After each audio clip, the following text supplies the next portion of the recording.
because we tend to focus on that perfection more than just actually being. And that causes us to become overly overthinkers. We overthink a lot. We are overcritical about ourselves and our surrounding. However, beauty is fleeting. Is also fleeting because it's temporary fix on a much deeper problem that we have within ourselves. And so it can give us a false sense of security and distract us from underlying issues that need to be addressed in our hearts.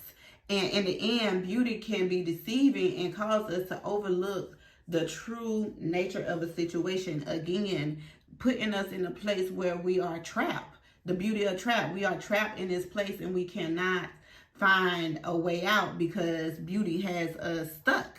And so beauty can be a powerful tool or source in ways that are destructive and damaging. It can encourage people to become overly obsessive with their physical appearance or another person's physical appearance and strive for unrealistic standards of that beauty. It can lead to people to become prideful and try to control or manipulate others for their gain. A lot of people nowadays call these narcissists.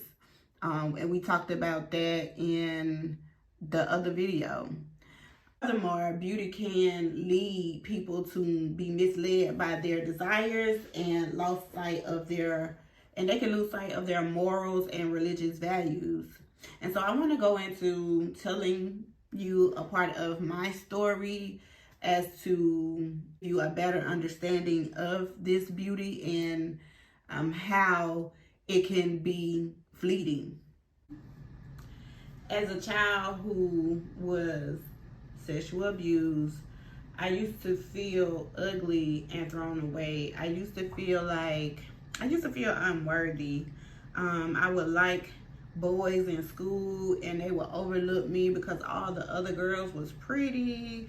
They was well dressed, outspoken, and so one night I decided to pray to God. I was in the 6th grade. I prayed to God and asked him to make me beautiful. And he did. I began to grow into my features and I began to love myself. I began to love my beauty. And the more I grew into myself, the more I became restricted. The more I felt like the guy that was sexual abusing me began to abuse me more. And not only that, there was other people on the outside that would call me beautiful a lot and stuff like that. And so I began to think that I could use my beauty to get the love that I wanted and desired to get out of the hell that I was in. And so my body became my ticket, my way out, my key.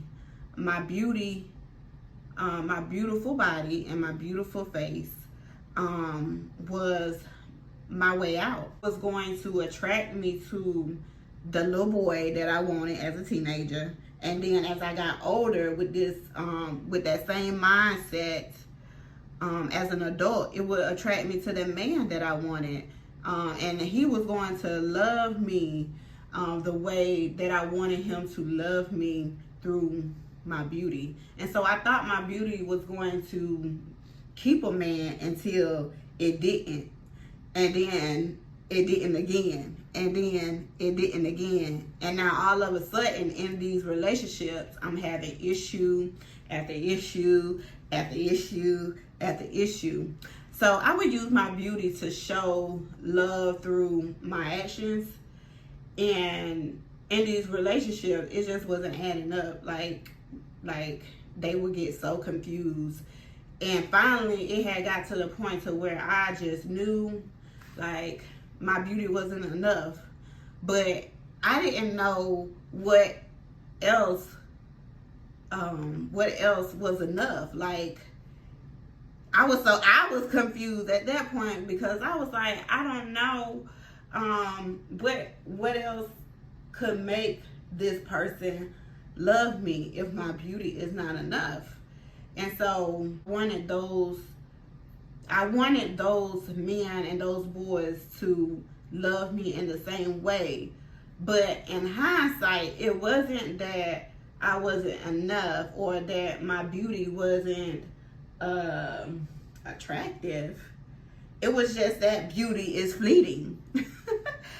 And what I mean is, beauty is not meant to be kept or limited to or used for gain. Like, beauty should be celebrated, yes. It should be embraced, yes. But it shouldn't be used for personal gain. It should be used to inspire and empower each other.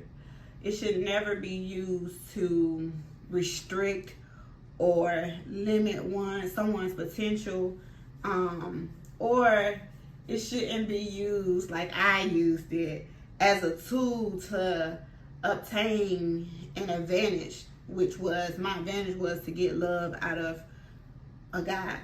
Beauty that we see is often subjective, meaning that it is based on one's own taste, liking, and experiences. So what we may consider to be beautiful, another person may not consider it to be beautiful. And then ultimately, that means that beauty is in the eye of the beholder. So depending on the individual, they may not fully appreciate or recognize the beauty that is being presented to them in that moment. Beauty is, again, subjective and varies from person to person. And over time, people's tastes and desires change. So beauty is, again, subjective and cannot be defined by a single set of standards, which is just another way of God telling us that beauty is fleeting.